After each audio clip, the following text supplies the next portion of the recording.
Let's talk about the properties of limits. So basically they're like very similar to other properties. We have one for addition, multiplication, subtraction, and all that stuff.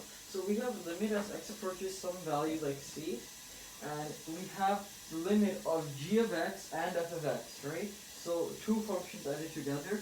It turns out that it's going to just be equal to them separated. So if we write them separately like g of x, and then we write plus limit as x approaches c for f of x, right? It turns out that this thing is true. If you find one limit combining them, it's equal to if you found the limit of them separately and just add them. Alright? And this thing works exactly the same for subtraction.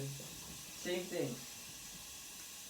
Limit of x approaches c, g of x minus f of x is equal to the limit of x approaches c for g of x minus the limit as x approaches c for f of x. Basically, two limits can be written as one limit, or one big limit can be written as two other limits, right? And the same thing works, for multiplication. Just for the multiplying sign. Same thing would work for division, except it would look like this. It would just be g of x over f of x. And then this one would look like this. It would be, again, two separate limits. Okay, let's make this a little nicer. So we have limit as x approaches c for g of x over f of x, and that'll just be the limit as x approaches c for g of x all over limit as x approaches c for f of x. Notice the one on the top stays on the top.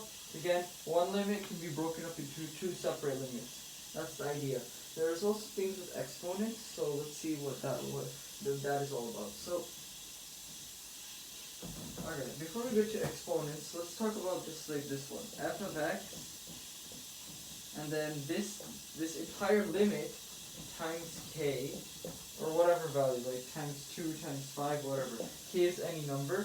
It's going to be the same thing as this. Limit as x approaches c for f of x times k. Okay? And hopefully most of these things are pretty obvious. Like you see, this one is you take the limit, then you multiply, and here is you just take the limit right away. Like this. So these are equal.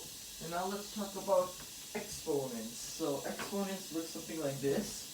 We're just going to write it like this. So let's say we said we take the limit and we raise it to a power like r over s. Again, any power that can be written as a fraction. Turns out that it's the same thing as limit.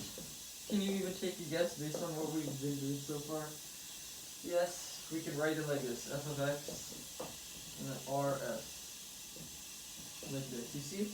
We take f of x, raise it to a power, then take the limit, or we take the limit and then raise it to the power. So they're exactly the same. So those like 6 properties of limits, they're all like pretty obvious, hopefully, and so thus we can use those to help us solve problems.